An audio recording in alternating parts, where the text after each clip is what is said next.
ওই যে আরেকজন স্যার একটু দিকে জি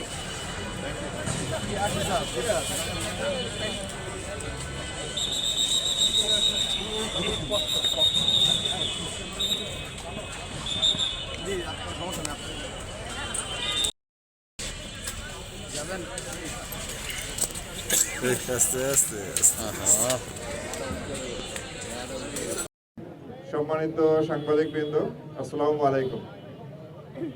আমি আমার বক্তব্য শুরুতেই মহান শহীদ দিবসে ভাষা শহীদ যারা শহীদ হয়েছেন তাদের আত্মার মাগফিরাত কামনা করি এবং ভাষা আন্দোলনে অংশগ্রহণকারী যারা এই পর্যন্ত মৃত্যুবরণ করেছেন তাদেরও আত্মার মাগফিরাত কামনা করি এবং যারা জীবিত আছেন তাদের দীর্ঘায়ু এবং সুস্থতা কামনা করছি। আর কয়েক ঘন্টা পরই রাত 12টা 1 মিনিটে আমাদের এখানকার যে কার্যক্রম সেটি শুরু হবে। তো আমরা এই অনুষ্ঠানটি সুন্দর এবং সুষ্ঠুভাবে সম্পন্ন করার জন্য, নিরাপদ রাখার জন্য সব ধরনের ব্যবস্থাই রেখেছি। অন্যান্য সকল আইন শৃঙ্খলা রক্ষাকারী বাহিনীর সাথে সমন্বয় করে র্যাপিড অ্যাকশন ব্যাটালিয়নও আমাদের ফোর্স এখানে মোতায়েন করেছি। আমাদের ইনার প্যারিমিটার, আউটার প্যারিমিটারে আমাদের ফোর্স আছে এবং আমরা কয়েকটা সেক্টরে ভাগ করেছি।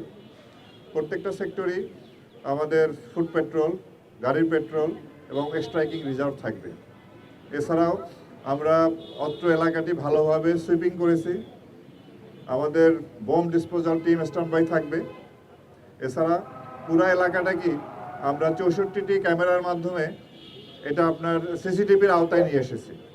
তা আমরা আশা করি যে পরিমাণ নিরাপত্তা ব্যবস্থা আমরা গ্রহণ করেছি তা আমরা নিরাপত্তার সাথে নিরাপদেই এই অনুষ্ঠানটি সম্পন্ন করতে পারবো এবং পাশাপাশি আমরা সারা দেশব্যাপী আপনারা জানেন যে ভাষা শহীদদের প্রতি গভীর শ্রদ্ধা নিবেদন করা হয়। তা আমরা সারা দেশেই আমরা পর্যাপ্ত নিরাপত্তা ব্যবস্থা গ্রহণ করেছি। তো ইনশাল্লাহ ভালোভাবেই আমরা আমাদের এই কার্যক্রম সম্পন্ন করতে পারবো। তো আমি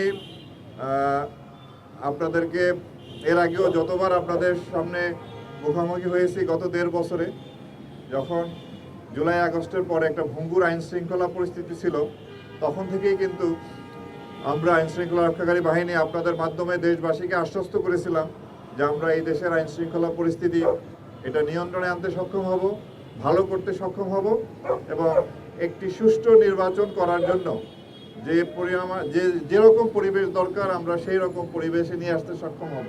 তো ইনশাআল্লাহ আমরা সবাই মিলে জাতিকে একটি সুষ্ঠু নির্বাচন উপহার দিতে সক্ষম হয়েছি এবং আমরা আশা করি আপনাদের মাধ্যমে দেশবাসীকে আশ্বস্ত করতে চাই ভবিষ্যতেও এই দেশের আইন শৃঙ্খলা পরিস্থিতি ক্রমান্বয়ে আরও ভালো হবে এবং আমরা অপরাধ নিয়ন্ত্রণে আনতে পারব।